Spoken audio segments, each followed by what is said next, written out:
So let's talk about the physical properties of alkali metals. Now, as you all know, alkali metals have one single electron in the outermost shell, right? So these are usually said to be a very soft metal.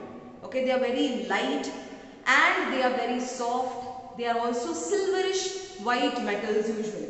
So first of all, their appearance, okay, they actually seem to be silvery, white, and also they are light, okay, and soft metals usually, okay. Now you must have seen sodium in the lab. Sodium, it is said to be a very soft metal. You can cut them easily, and they have also a silvery whitish appearance, right? But you also have to note that potassium is said to be very lighter than sodium, okay. That is one of the exceptional case over here. So that is one thing that is about the physical appearance of them. Now, these metals, okay, because of their larger size, as I said, in the whole of the periodic table, these alkali metals will have a larger size. That's the first group metals. So as they have larger size, the volume also is said to be larger. Now what happens to the density of them? Density will be very less. So the density of alkali metals are really said to be low, okay, and because of this, why? Because of their larger size as well as a higher volume. So as the volume increases, the density decreases. They are inversely proportional. So these alkali metals, their density, it is said to be low, but what happens is that they start increasing from lithium to cesium. That means they increase down the group. They will have lower values when you compare it to other metals, but when you compare it in that particular group, it increases from lithium to cesium. Okay, so it increases down the group from lithium to cesium. So this is one of the second property of these alkali metals.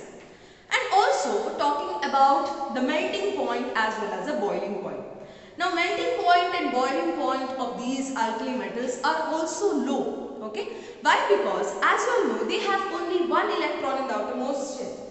Now lithium, okay, this has 1s2, 2s1. In the same way, sodium, it is 1s2, 2s2, 2p6, 3s1, right? So this also has one electron in the outermost shell. Now because of one electron, do you think that they can get bonded to other metals? If there are many number of electrons, then stronger would be the bond formation. But because of this one electron, the metallic bonding is said to be weaker. Now if the metallic bond is weaker, do you need much energy in order to break that bond? No. So what happens to the melting point and boiling point? They will be obviously low. The values will be very low. Okay. So the reason is, as they have one electron in the outermost shell, the bonding, the metallic bonding that takes place between two metals will be very less, or they are very weaker. So in order to break the bond, you need not require much energy when you compare it to other metals, and that's how boiling point and melting points are very low for alkali metals. Okay, so they will have least values because of weak metallic bonding. Weak metallic bonding. Okay, so this is the reason to be remembered. So this is the third property of these alkali metals. And also the speciality of alkali metals is that usually, suppose you are heating them directly. Suppose you take sodium, okay, in a spatula and try heating them directly through the flame. What happens is that when they give out the flame, they have a characteristic color. Okay, suppose you take sodium, they give out a yellow colored flame. In the same way, if you take lithium, they give out a red color, crimson red, which means bright red color. In the same way, if you take potassium, they give out a violet colored flame. So these characteristic colors are seen for alkali metals when they are subjected to flame test. So that is one of the characteristic property for these alkali metals. So you can identify these alkali metals also by using such kind of tests like flame test or flame spectroscopy or flame photometry, atomic absorption spectroscopy. All of these techniques can be used in order to find out which are the alkali metals present in a sample. Okay, that is one thing. Interesting fact about these alkali metals. Now, how do these give out a characteristic color or a colored flame?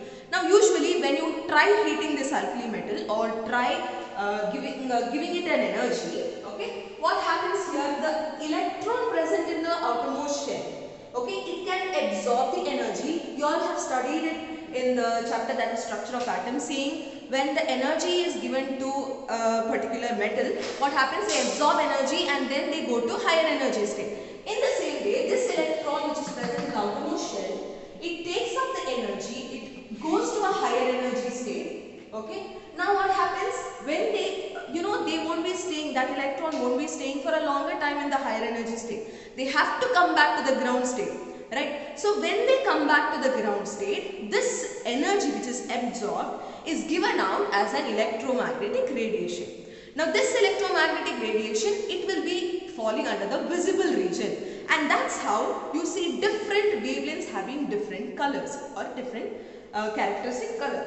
Okay, so this happens in the flame test. So when you heat the metals directly by the flame to an oxidizing flame, what happens? The electrons get excited to the higher energy state. So when they come back, they give out the energy in the form of electromagnetic radiation, which falls under the visible region, and because of this, sodium will give a yellow colored flame. In the same way, lithium will give crimson red color, and also potassium gives lilac color. So in this way, different colors are being seen for different metals. Okay, so this is one thing. So they give out characteristic color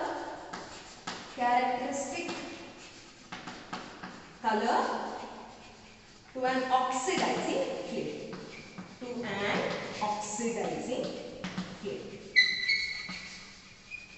So in this way, you can identify whether alkali metals are present in a sample or no. This is one technique. And also, like the metals like potassium and cesium, they are also used in photoelectric cells. Okay, the technique is, if you just irradiate them with light, that energy is sufficient enough to make them lose one electron. And this particular theory, that is losing one electron, okay, when a reaction is being happening, this technique is being used in the photoelectric cells and different electrodes. So these metals can be also used as electrodes for different purposes, okay, in different cells and all it can be used.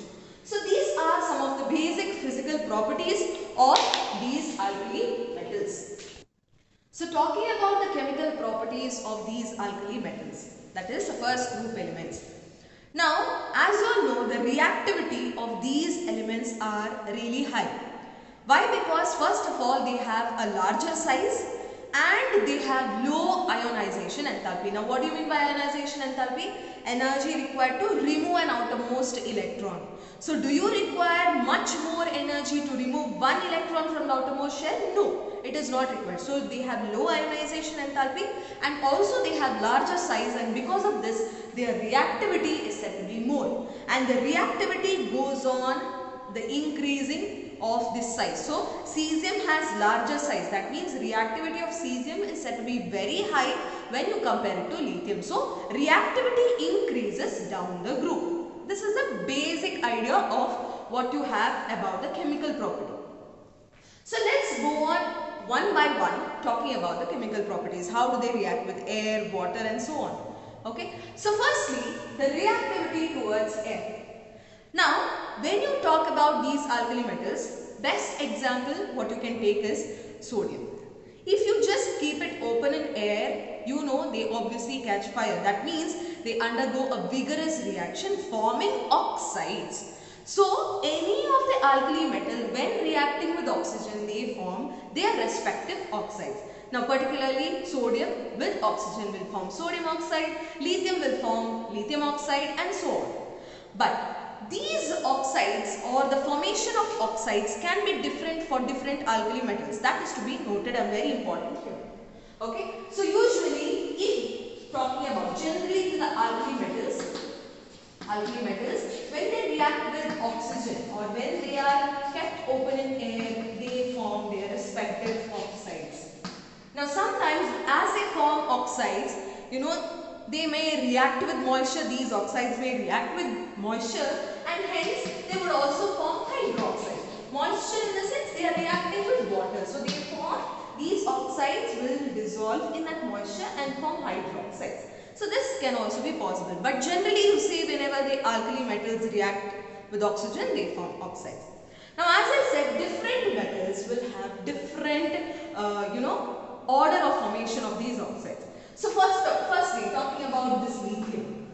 Okay, lithium, okay, has an anomalous property. As I said, they act differently when compared to this lithium, beryllium and all. They act differently when you compare it to all the other alkali metals present in their group. So lithium, if you supply any amount of oxygen, maybe it in excess or a limited supply, this lithium will react with oxygen and form lithium oxide.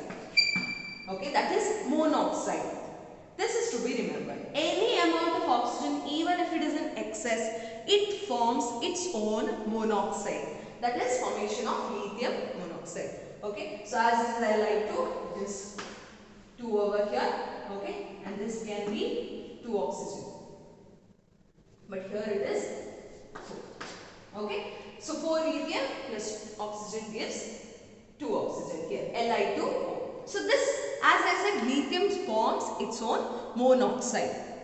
Talking about sodium. Now sodium also has a particular characteristic of producing its own oxide. So sodium will act slightly different when you compare it to lithium. So sodium reacting with oxygen, okay. So if you pass excess of oxygen through sodium, it forms peroxide. That is written as Na2O2. You write hydrogen peroxide as H2O2. In the same way, sodium peroxide is written as Na2O2. This is peroxide.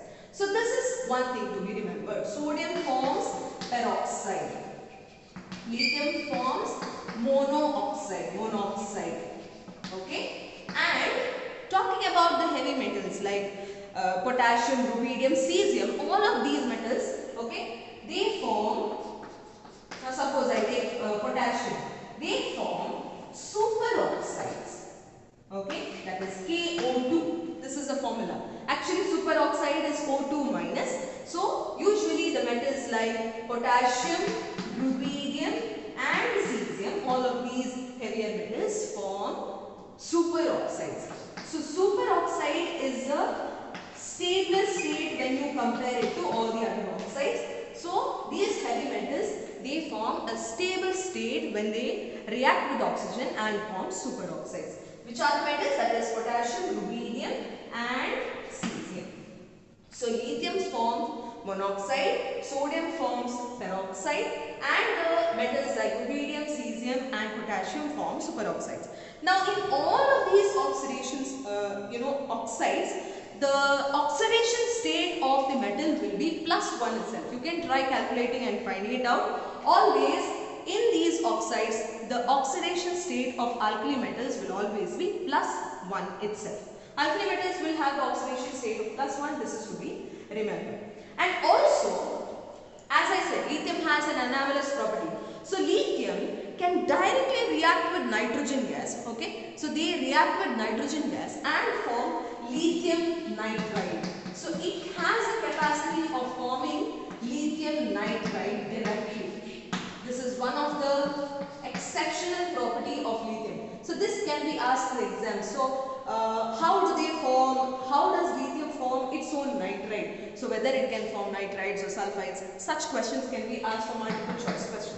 Okay, so lithium can directly react with nitrogen and form its own nitride. Okay, that is one of the exceptional property of lithium. So this is about reactivity towards air, children, where you have to remember that lithium forms monoxide, sodium forms peroxide and other metals will form superoxides where they are stable in nature. And because these are highly reactive, you actually store them in the kerosene oil. You cannot directly keep it, or you cannot store it in water. Instead, you keep them stored in kerosene oil. So this is about the reactivity towards air. Next we talk about the reactivity with water. Now as you all know that alkali metals, when they are dissolved in water, they usually form form the hydroxides, right? And they also liberate a gas that is dihydrogen, hydrogen gas. So whenever you treat these alkali metals with water, they form metal hydroxides as well as hydrogen gas. So how do you write a reaction? Suppose we take any metal, alkali metal, I usually represent it as M. Okay. So if you take a metal and add it to water, what do you get? You get hydroxides. So here you get hydroxides, M plus and OH minus. So together it's MOH, hydroxides, with the liberation of hydrogen gas. Right? So here it is. Okay. So this is how you obtain metal hydroxide. This is to be remembered. They form metal hydroxides as well as hydrogen gas whenever the alkali metals are treated with water. Now, as I said that lithium has high hydration enthalpy, negative value of hydration, right? Hydration energy. So they have the most negative value. Why? Because lithium, what is the reason for this very high negative hydration energy value? Because they are smaller in size. Okay, so when they form a bond, like ion as well as the water molecule, when they form a bond, okay, they release large amount of energy, because that electron, that one electron, because of the smaller size, is very much closer to the nucleus. So in order to give out that one electron, it's very difficult for lithium. So they release more energy when they react with water.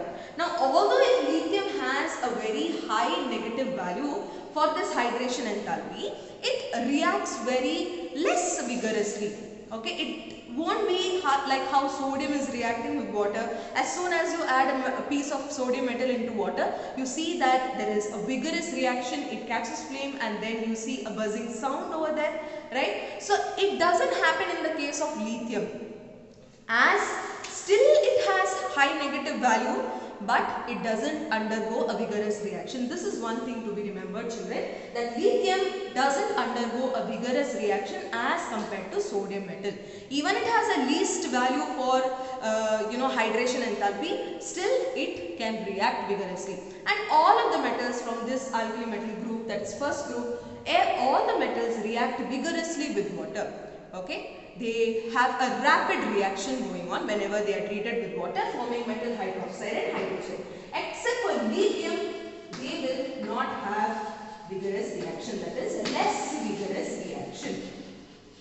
Okay. And also these metals can react, these alkali metals can react with the solutions like proton donors, like ammonia, or you have alcohol. All these solvents also, these alkali metals can react. That is one thing to be remembered. So usually, concluding that these alkali metals, whenever they are treated with water, they form metal hydroxides as well as hydrogen gas. This is one thing to be remembered. So this is about the reactivity with water. Now let's talk about the next property, that is reactivity towards dihydrogen, or the hydrogen gas towards dihydrogen. Now what happens when you pass them with hydrogen gas or dihydrogen? So if suppose you have sodium metal, when you pass hydrogen gas, what happens here? They form metal or sodium hydride, right? So here it is Na plus and H minus. They form their own hydrides. So metals, when they react with hydrogen, you also have to supply some of the temperature, that is at 673 Kelvin. But lithium, as it has an exceptional property, it reacts at 1073 Kelvin. But all the other metals, they form their own hydrides at 673 Kelvin. Okay, so they react with hydrogen, forming metal hydrides. So as you all know that these metal hydrides are usually ionic solvents. Why? Because here they are ionic because they have charges there, right? Hydrides are negatively charged, alkali metals are electropositive. So they are usually ionic solvents, and because of this ionic solid which is formed, they usually have high melting points. Alkali metals, just in case, that is as in alkali metals, they have very low melting point. As I said, there is only one electron, but they form their own compounds with hydrogen or some other halogens. They form their own hydrides, and because of this compound formation, they will have high melting points, okay, because of the bond formation. Which bond is formed here? Ionic bond is created, okay. So this is how they react with dihydrogen. So next we move on with the other chemical property, that is reactivity towards halogens.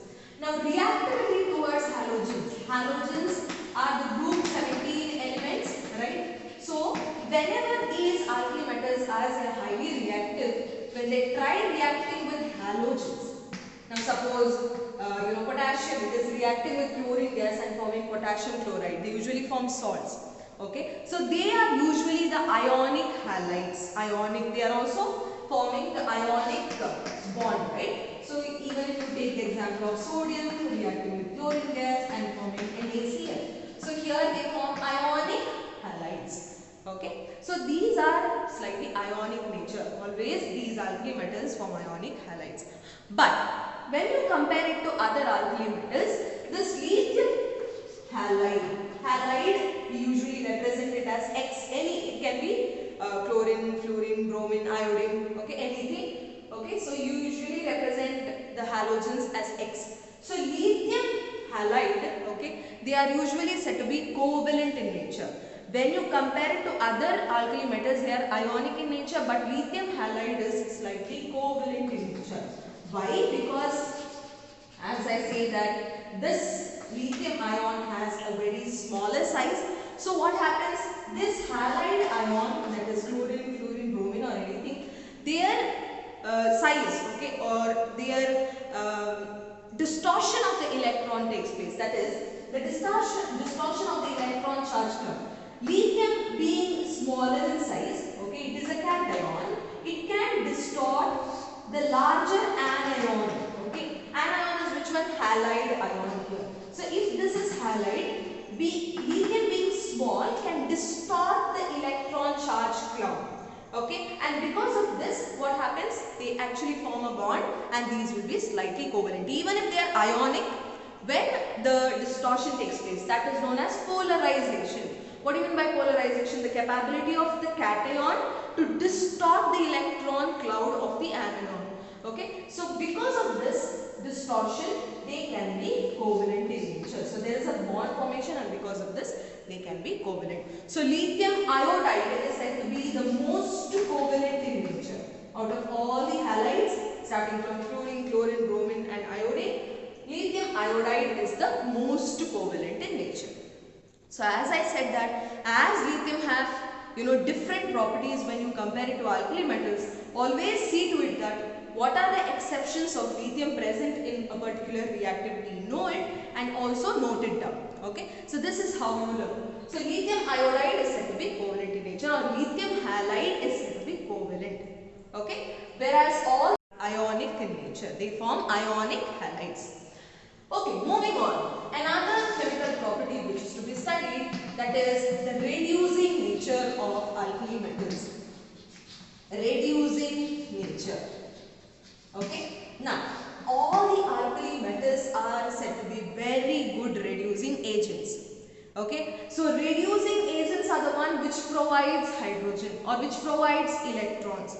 So, lithium, okay, is said to be the best reducing agent out of all the alkali metals, and sodium is said to be very weak reducing agent. Lithium is said to be a strong reducing agent. Now how do you actually find whether these are strong or weak reducing agents? Okay, so if a metal has an negative value of electrode potential. Now electrode potential, how is it measured? Listen to the term, that is electrode potential. Okay, so electrode potential is actually calculated by the overall change. Suppose a metal is taken, okay, imagine it is in the solid state, you have to get it converted into gaseous state. Now what is this change called from solid state to directly gaseous? It is the sublimation. So the energy change or the energy which is released would be sublimation enthalpy. Correct? So after they get changed to gaseous state, you have to remove an electron, they lose an electron, right? So when they lose an electron, they form ions, right? Losing one electron. So when this happens, what is this energy change called? That is ionization enthalpy, to lose one electron from out motion. So this is ionization enthalpy, right? And also, after ionization, what do you do? Imagine you have to treat them with water. So M plus with H2O form. What do they form? We have already studied with water. What do they form? They form hydroxide, liberating hydrogen gas. So what is this energy? So what is this change called? That is, when you treat them with water, they form hydroxides, and this energy change is hydration enthalpy. Hydration enthalpy. So now based on these overall changes, that is all three, you get to know the electrode potential of a particular metal. Okay. So as lithium has its own smaller size, when they are made to react with water, they will have most negative hydration enthalpy, and because of this they have negative electrode potential value, negative electrode potential value, and because of this they are said to be very good reducing agents. So reducing nature is actually brought up by the electrode potential value. Electrode potential value, how is it got? From the overall change. From the overall change you get hydration enthalpy. More negative hydration enthalpy, more negative is their electrode potential, and because of this lithium is said to be a very good reducing agent when you compare it to all the other alkali metals. So this is about the reducing nature. So the next property what we have is, how do these alkali metals react with liquid ammonia? Now alkali metals, all of the alkali metals, okay, they dissolve in liquid ammonia, okay, and they form certain complexes, okay, and these complexes where electron is present is said to be really good conducting in nature. They are very good conductors, okay. So here imagine you have an alkali metal which is reacting with, or which is getting dissolved in liquid ammonia. Here X plus Y is given as the numbers, okay. So in order to form a complex, when you write a balancing the equation, you actually put up numbers. So this is represented as X and Y over here, do not get confused. So here when they dissolve in liquid ammonia, they form the metal complexes, that is metal with an amine, okay, like this, okay, and there is one number which will be positive in nature, okay, which is usually a cationic complex, and another one would be an electron with amine, okay, and having a number which is anion in nature. So electron, okay, which is negatively charged. So because of this plus and minus, they are usually conducting, and there is also an electron. Now this when you dissolve these alkali metals in this liquid ammonia, when you dissolve it, it gives a very deep blue colored solution, okay. They give out a deep blue colored solution when they dissolve these alkali metals, okay. So they give the deep blue colored solution. Now why these are conducting? Because of an electron. And also, why is this deep blue color? Because this electron absorbs the energy, okay, goes to an excited state. When it comes back to ground state, they emit radiation, electromagnetic radiation, which will be in the visible region, giving out a particular wavelength of this blue color, okay. So because of this, the solution appears blue. And when you keep this, okay, for a longer time, if you keep this solution standing for a longer time, the blue color may change to bronze color, okay, like a brownish color. And you know why is this formed? Because after this reaction there is liberation of hydrogen gas from this amine. So from NH3, hydrogen gas is being released, and there is diamagnetism, which means first of all there is unpaired electron over here, okay, which is paramagnetic in nature. Later on, as they keep standing, when they liberate hydrogen gas, they become diamagnetic, and also the color will change to bronze color, okay. Why? Because they liberate hydrogen gas and they become paramagnetic. So here first of all they will be paramagnetic, which means there are unpaired electrons which are present, and then about these coordination compounds will be learning in your second years. But for now, here there are unpaired electrons present, and that's why they are paramagnetic. When the hydrogen gas is liberated, they become diamagnetic in nature, and because of this, the color of the solution will will also change. So this is how they react with the ammonia. So coming to the last part, that is uses of alkali metals. Now first of all, lithium. Okay, lithium, if you're talking about lithium, they form alloys. It can form alloys. Okay, with lead, if it is forming an alloy, it is usually called as white metal. Okay, which can be used in the motor engines. So in engines and all, they use the alloy which is made up of lithium as well as aluminium. And also if lithium is made an alloy with aluminium, it can be used in aircraft parts. Okay, that is one thing to be remembered. And also lithium is used in thermonuclear reaction. As I said, they are very good reducing agents, and because of this they can be used in thermonuclear reactions, and also they are used in electrochemical cells.